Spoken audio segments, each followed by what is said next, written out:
Look, I swear, you know how many times we have to start and restart this podcast because one of us does something or says something too wild to actually go to the public? Yeah, too many times to count. Yeah.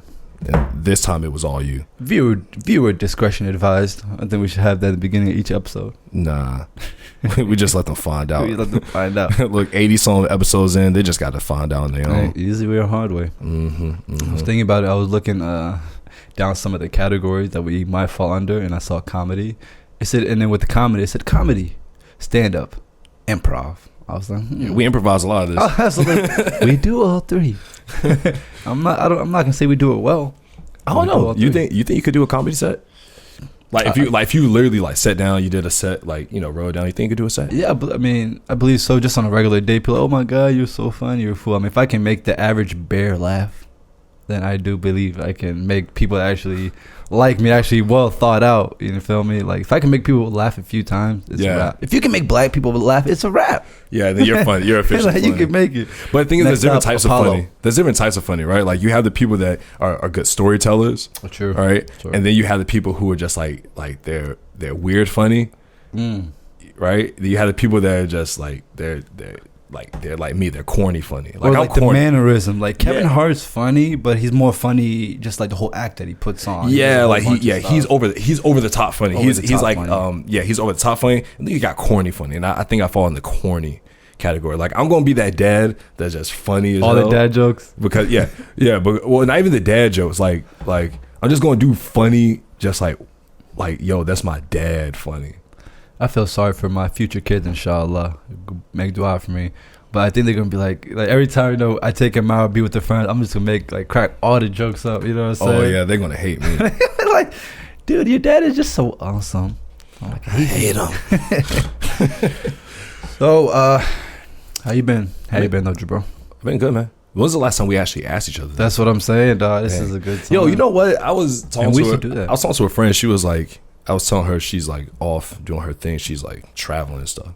Mashallah. And she was like, y'all guys don't take no trips. What you mean? Well, I told her, I was like, you know, like we go to South Beach.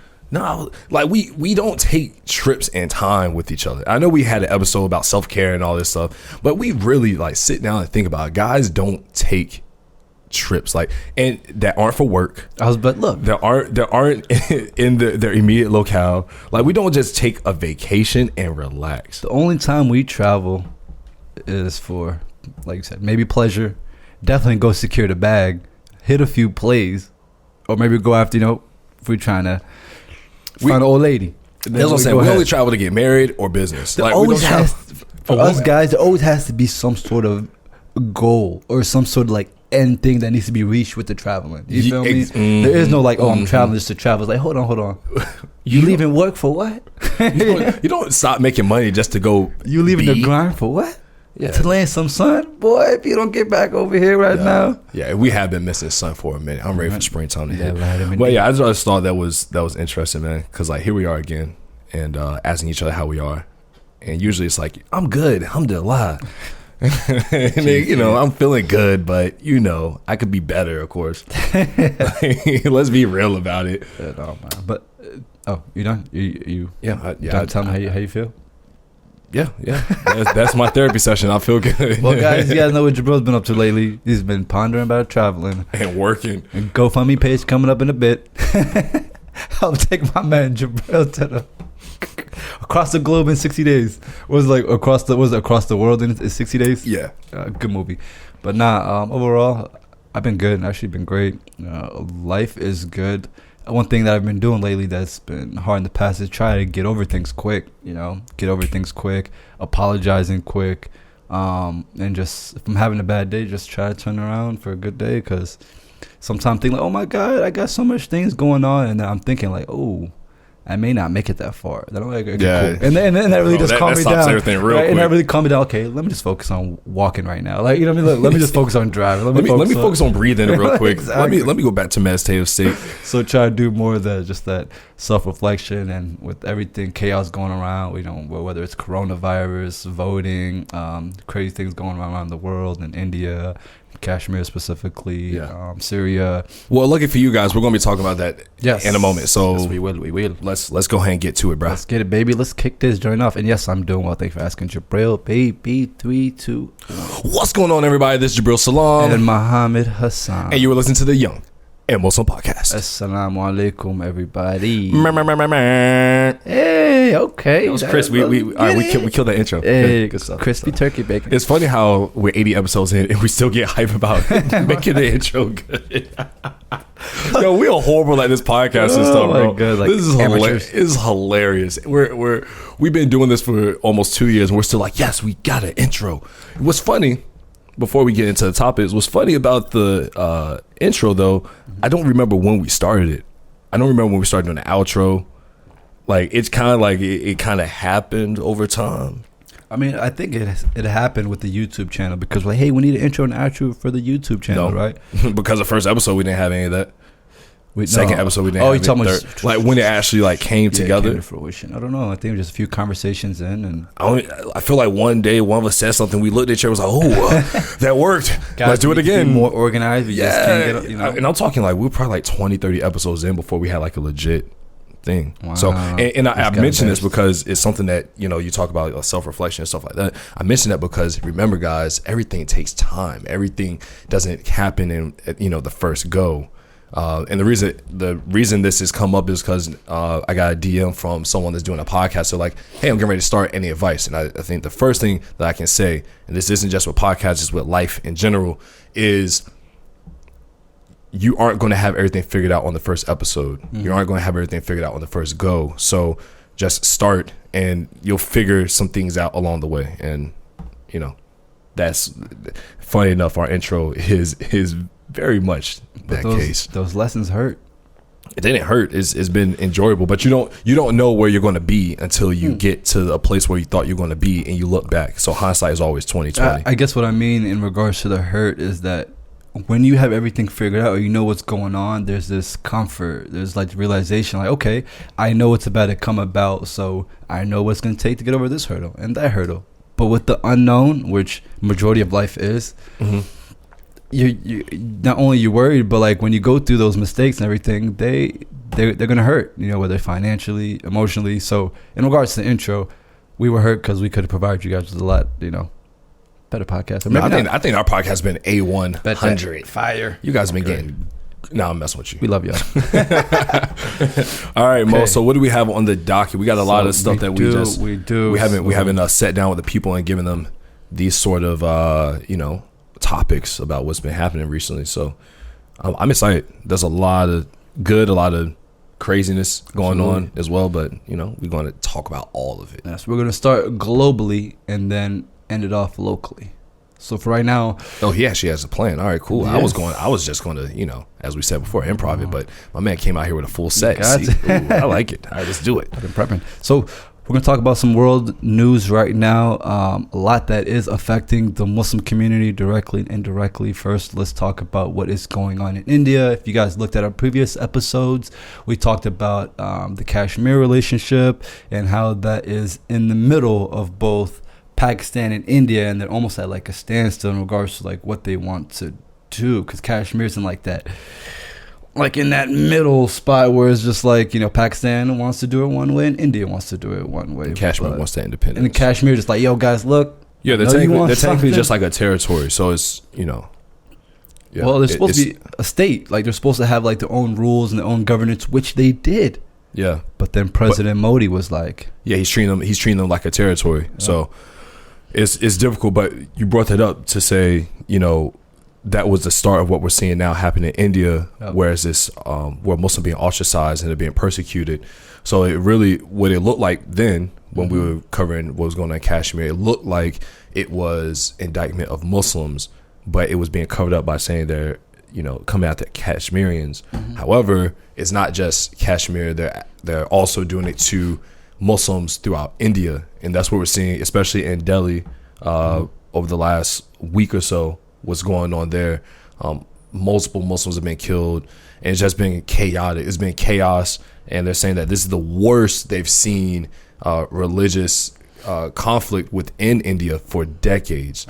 So it is really the Hindu nationalists fighting against the Muslims within India. There's been constant riots, and the president, who we know is a Hindu nationalist, is acting like everything is all good, just as he did in Kashmir. But we know that isn't the case, and something has to be said. Yeah, and people probably listen like, oh my God, how could we let this happen, or how could something like this happen? It goes back to infrastructure and economics. One thing that we talk about, Jabril, all the time is just how here in America, just racially, how we need to have more economic power and pull and political influence, right? In other countries, in India, it's more of a religious thing, because it's like they're attacking Muslims. So in Kashmir, people who lived in Kashmir owned their land. Like, that was their place, that was their home, and they owned everything and they controlled everything. And then after Modi revoked their sovereignty, what happened? Like, okay, cool, now it's time for land grab. Everything's for sale. So when somebody moves in, now guess what? It's just that little pebble of influence, like an outside influence, and then another, and then another. Next thing you know, the territory that was 100% yours, now 85% yours, 75% yours, 50% yours. So that's what they did. They slowly crept in, and now it went from Kashmir to, like Jabril said, New Delhi, which is a huge city. And I believe it's the capital of India. It's the capital? Okay. And then they actually had the Hindu nationalists that were armed go out. It was almost like a mob style fashion, and just out there looking for Muslims. So if anybody that was identified as Muslims, calling to prayer, anything that had to do with Islam, you were being hurt. I believe it was about 45 to 50 people that were injured. Yeah, were they killed? It's hard to give that number, because I've seen reports where there was like, 7 people killed here, 43 was a number. So it's like, it's been different numbers. There's so much stuff going on right now. It's chaotic. But what is really what has stood out to me looking at all the stories, the best stories have been the ones where you're seeing Hindus who are helping Sikhs who are helping Muslims. I saw this one guy, a Hindu guy, that ran into a burning building and saved an entire family. I saw that. And this guy is like, man, Allah bless him, man. Yeah, it's nuts, because you look at a time like this, you look at these reports where they're trying to show there's these divides between people, right? And this isn't, I don't think it's just a fight against Muslims. I don't think that they're just trying to condemn Muslims. They're trying to condemn religion. Exactly. They're trying to make it seem as though there's no more humanity or morality, when that's not the case. You see Hindus and Sikhs helping Muslims and vice versa, but they don't want you to see that. They don't want you to see that we're helping each other and we're really here fighting for a common cause of oneness. Yeah. So, absolutely. Although they're attacking Muslims, that the Hindus that are helping, they're like, that's not who we are. That's not what we're about, right? So we're always like, they're coming from Muslims, as we see here in the U.S., but now overseas it's looking different. Basically, it's not a war, but they're basically coming after anybody that's not Hindu or part of that. You can still be Hindu but not be part of the Hindu nationalist movement. You feel me? And that's what's taking over right now. That's what's controlling the media. And then our president stopped by India not too long ago. I believe it was like a few days ago, last week, and he got a hero's welcome across the globe, which was crazy. There was hundreds of thousands of people there in the stadium. He came, he spoke. People even had, the Make America Great hat again, which I thought was kind of weird, because a lot of people probably haven't been to America. But anyway, I didn't, the love that he got was about like the divide, like having one group of people on top of another group and doing anything they can to keep anybody that's not part of their plan just out of their circle, or just not even have any type of pull or power. So that's something I did not like. But another thing that happened, that when he came, they wanted to show how clean the country was. So, well, of course, which was good. What do you expect to do? He's like, here's our dirty country. But they did one thing that I thought was ridiculous. There was a ghetto, all right, near the area they were at. So in order to cover the ghetto, you know what they did? They put a brick wall around it. I mean, They it's Trump. put I mean, bro, a brick I mean, wall. bro? They had Trump come to the country. He's probably like, "That's a magnificent wall. That's one of the best walls I've ever seen." And Trevor Noah, I love Trevor great Noah. job. You gotta go look at Trevor Noah's skit. He's like, look, it worked. I don't see a Mexican in sight.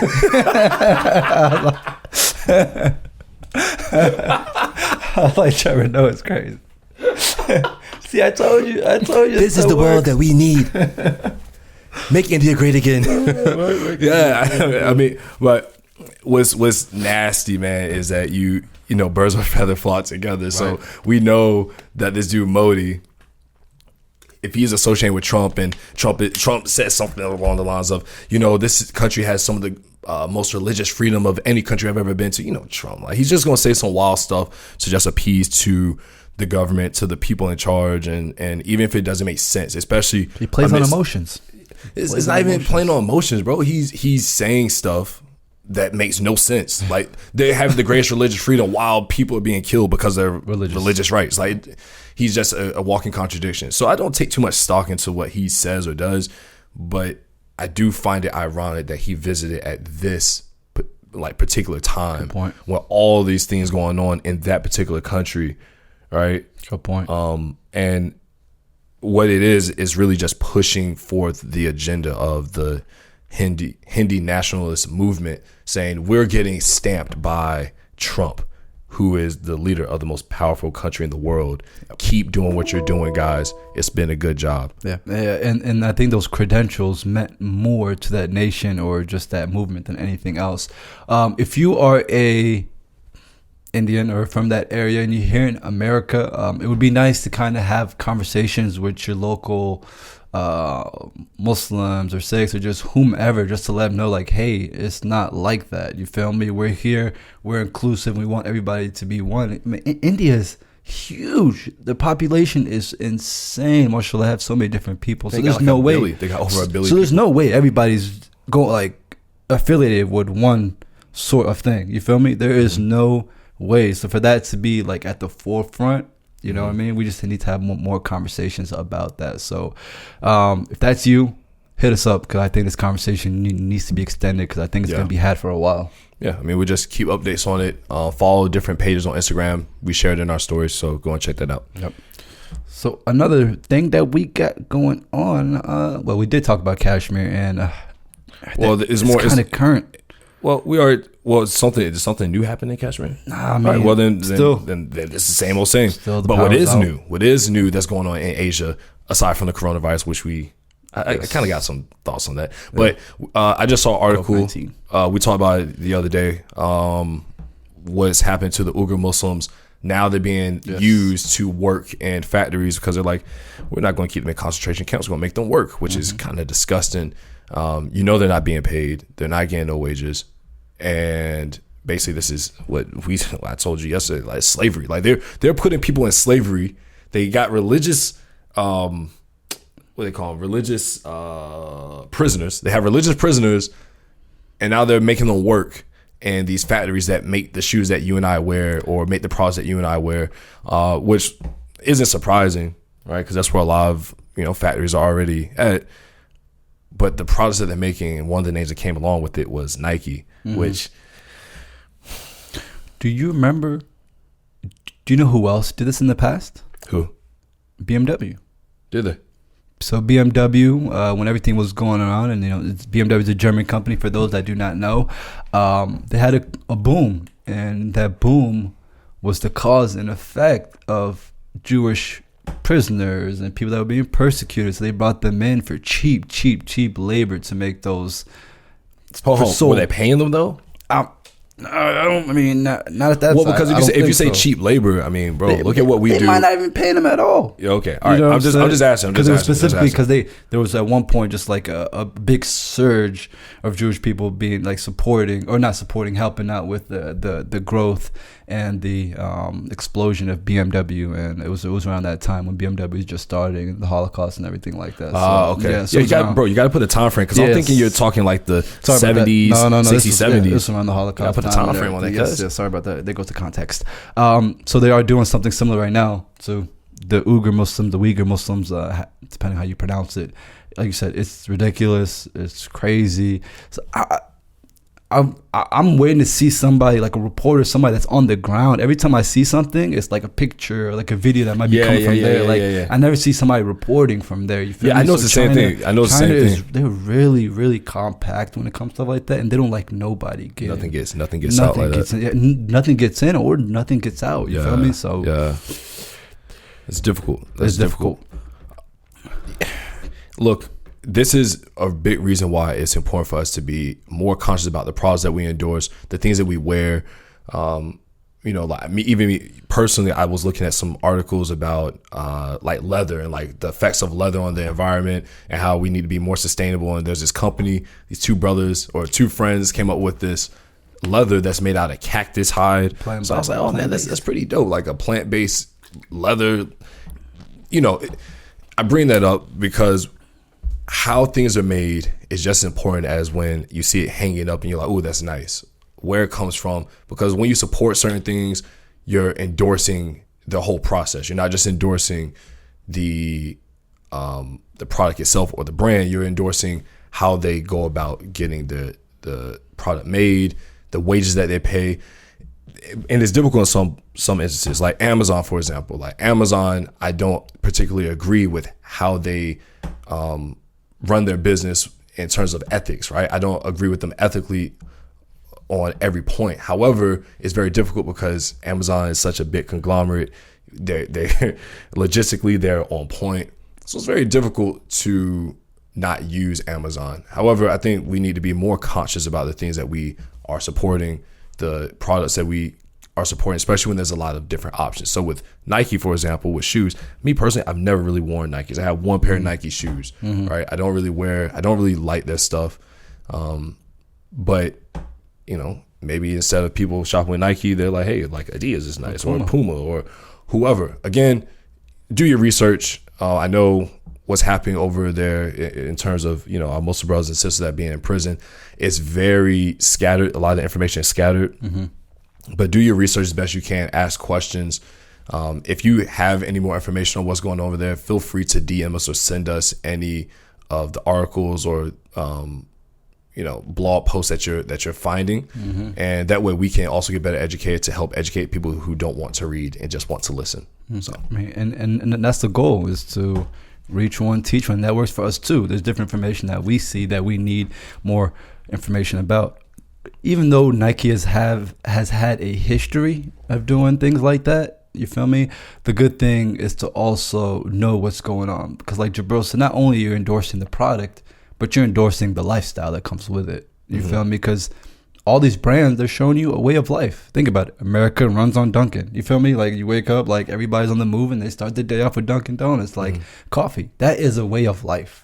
So that's what it's about. So if you're living a certain way, just know the clothes that you're buying, the different products and brands that you support. And it's quick. It's not that hard to ask, hey, where is this manufactured? You feel me? Like, it's a lengthy process, because then you have to you gotta figure out,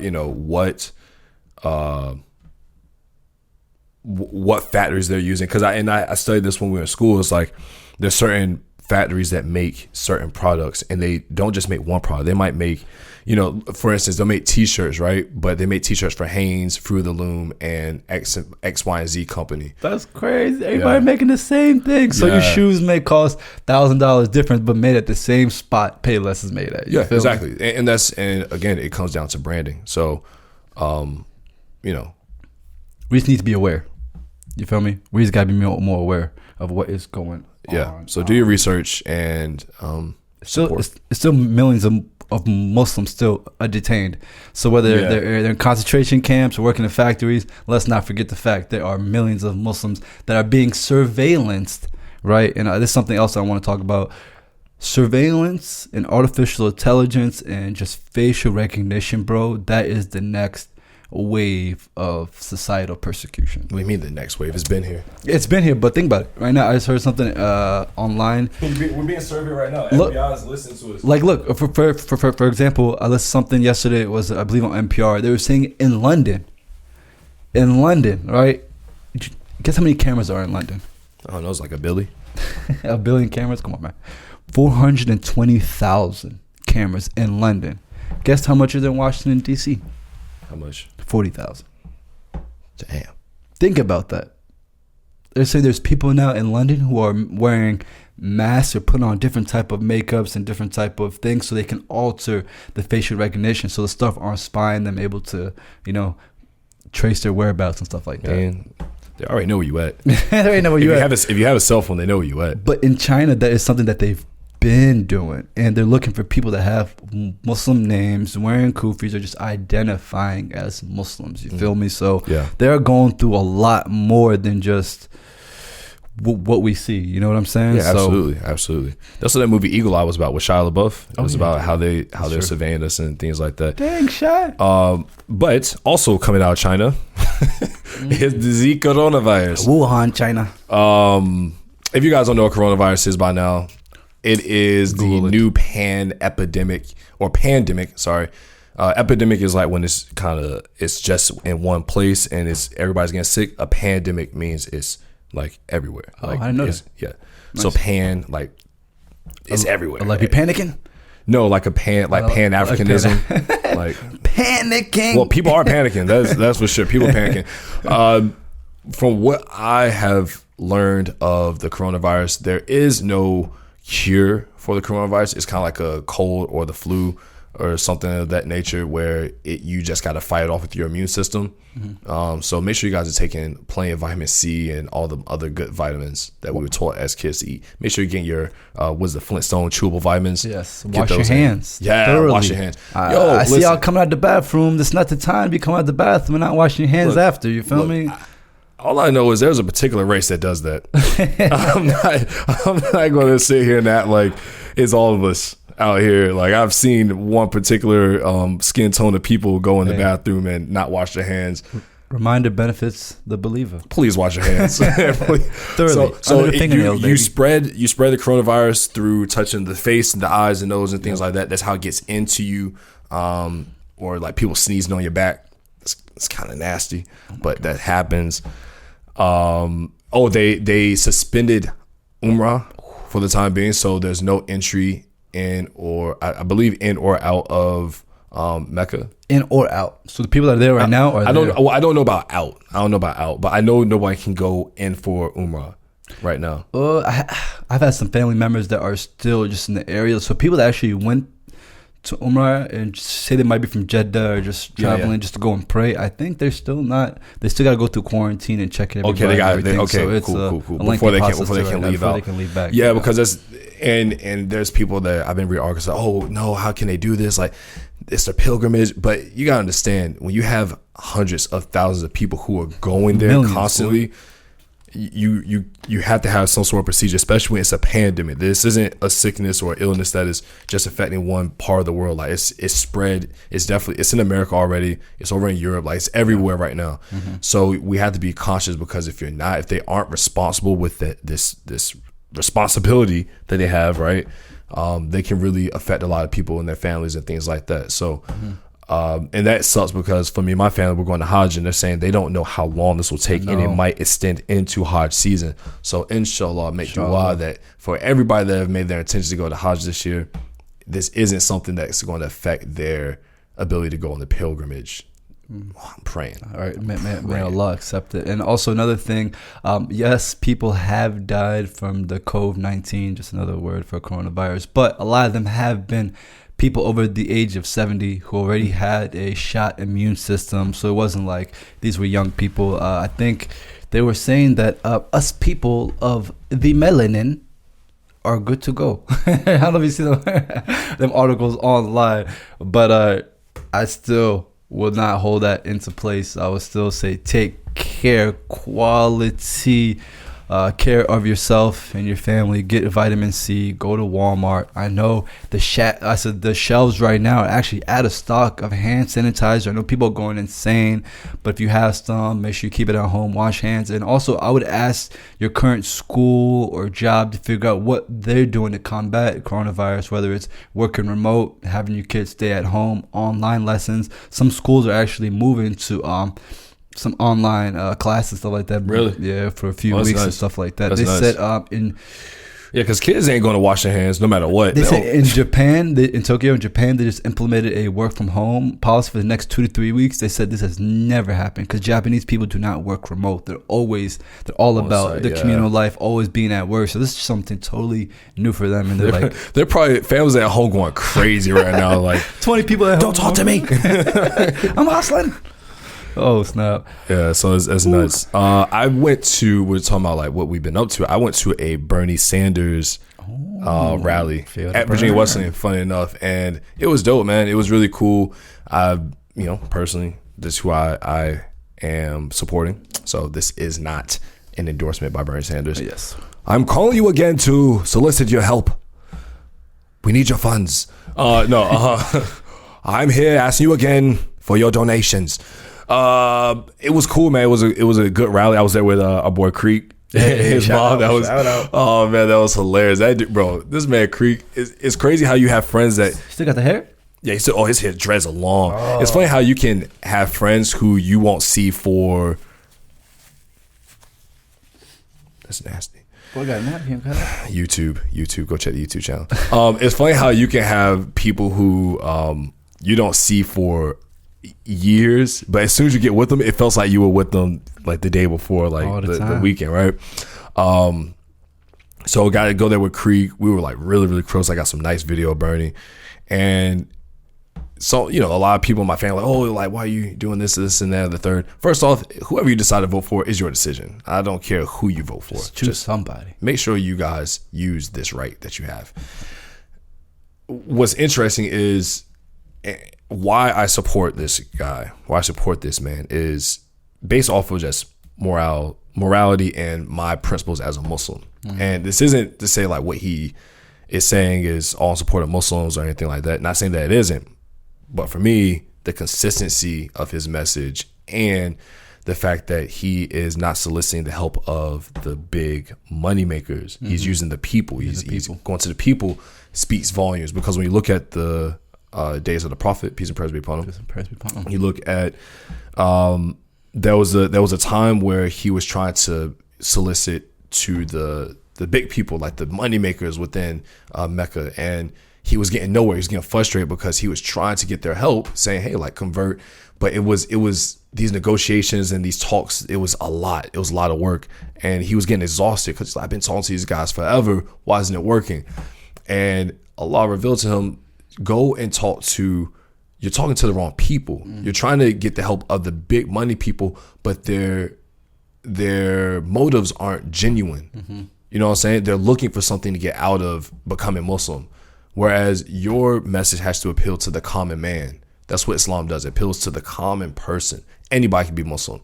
So instead of trying to go to the people who you feel have the biggest effect, you have to go to the people who you can affect them in a great way, one-on-one, and so on and so forth. So for me, like, I remember that story, that hadith, when I was at the Bernie rally, where he mentions, he's like, I haven't taken a cent from any billionaires or millionaires. No. This is all you guys. Mm-hmm. You guys are helping fund this. And that stuck with me in a big, big way. I understand the reasons why people go after billionaires and millionaires to help endorse them. But I also look at what he's doing. I'm like, wow, that's very impressive. And I didn't mean to go on this whole Bernie rant, but that to me just stuck out. And so with us having to vote coming up, can you turn it off? Mm-hmm. Okay, cool. With us having to vote coming up soon, I think it's important that we kind of align where we feel we fit and where that candidate fits, whether that's Joe or that's Elizabeth Warren or whoever else you're voting for. Just figure out where you're lying. Yeah, just to provide a little bit more color to that picture. Right now, people probably thinking, "What are you guys voting for?" Because we have listeners from all over the globe. Right now, this is the primary elections. We are voting for the Democratic nominee that we will be representing the country, and that will be going up against our current U.S. president in November. So this is a big week with about 13 states, including Virginia and North Carolina and several others, will be going to the polling places. I believe people are going to be voting March and April, I think all the way throughout June. Some states have a later voting process. But anyway, these are for the primary elections for the Democratic nominee that is part of the DNC, which is the Democratic Nomination Convention, which finds the best Democratic through a series of participants that can help represent the country. So that is what's going on. Another thing that you said that I did like about Bernie is that when you go ahead and you try to find those big dollars from those corporations or from the millionaires and billionaires, that's called lobbying, right? And the issue with lobbying is that there is no such thing as a free lunch. So if I go out there in Jabril and I ask you to lobby for me and you give me hundreds of thousands of dollars, you're going to want something in return, whether that's a policy that I don't agree with or a legislation that's not going to help my people. You know what I'm saying? But I'm like, yo, I got to help Jabril. Like, he's the one backing me. And that's what a lot of these people fall under. But the good thing about Bernie, I think he raised over $45 million. And that was just from the people that believe in what he believes in. Another thing is that what I noticed is that a lot of people are going against him, saying like, hey, you can't do that, such as like universal health care. You can't do that. Hey, I want to, replenish everybody's student loan debt. You can't do that. I think a lot of people are going to be mad if that happens. I mean, relinquish? I hope you don't replenish it. Because I've been paying, bruh, what? I have definitely voted for Trump if that's the case. You said you got $2,000 left? Replenish. Back. Relinquish. I'm sorry. Oh my good, bro, please. Fob. That is a fob in me. That could be one. Look, he say that one word and like he made that one mistake. Everybody's going to be like, so I got the God in me. I got the fob in me. Oh, bro, that was so lame, bro. Oh my God. Snap. See what I gotta do, and this is on camera. Imagine off camera. No, but go out and vote, y'all. That's all we gotta say. And if you don't know that if you're able to vote or not, go online and check it. Google and see if you're registered to vote. If not, register to vote now so you can be ready for the national elections in November. Exactly. Get it done. It matters. Oh, also, so you guys know, we are soon to do another meetup. Last one we did in Baltimore went really well, but this time we're going to do it in the nation's capital, Washington, D.C. Yes. Dates and times soon to be presented. Inshallah, we would love to see all your beautiful faces there. Come on. And meet us. It's okay. You can bring family, you can bring friends, and you can definitely bring kids, right? Kids friendly? No, I wouldn't. Keep them kids at home. If you listen to the podcast, come through. If you decide to bring a friend, definitely come through. We're just going to be there. We just want to chat with you guys, talk, have some fun, relax, eat, and nothing crazy.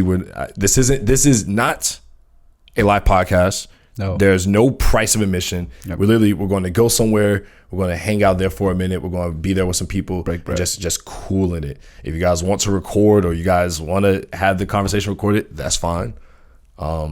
We've had that done before. Just to be like, yo, like we talked about X, Y, and Z. And maybe you got, hold on, no. Or maybe not. No. Don't do that. You ain't getting no free podcast. If you don't come to the meetup, then the conversations are exclusive there. So if you want to be a part of it, you just got to come out. Just come through. Come and hang out. That's what you got to So to be determined, follow us on Instagram and Twitter, and that way you guys can stay updated with when and where we're doing that. And Charlotte, like Jabril said, we're already in Baltimore. Next is DC. We're looking to do New York City. And if you are a establishment or if you have a place that you want us to come in just to host a meetup, like say, for example, you're a small business and you want us to have a meetup at your restaurant or your coffee shop, hit us up and we would love to attend and make it happen, inshallah. Yeah. All right. So if you guys are interested in coming to the meetup, we would love to have you. See you there soon. But we know that we have a lot of new listeners coming on recently, and we just want to say welcome one, welcome all. Thank you for joining the Young and Muslim family.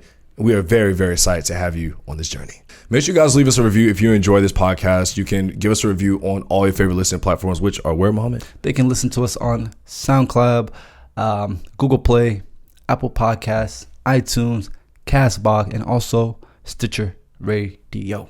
Yes. And if you guys want to follow us, you can follow us on Instagram and Twitter at Young, the letter N Muslim, YOUNG, the letter N Muslim, Young and Muslim, at both of those platforms. And you can also subscribe. Make sure you go and click and subscribe to us on YouTube and cut on the bell notifications. That way you know when we drop our videos. Videos coming soon. Ding. And we would really appreciate that. So if you're going to leave us a review, you can leave us a review either in the comments on YouTube or you can leave a review on all those listening platforms that Mo just eloquently listed off. Thank you, Mo. Thanks, sir. And yeah, we'll be talking to you guys very, very soon. Much love. Thank you. And so for the last 44 minutes, you have been listening to the Young and Muslim Podcast. I'm Breel Salam. Muhammad Hassan. And we leave you with the greens of peace. Asalaamu Alakum. Peace. Peace out.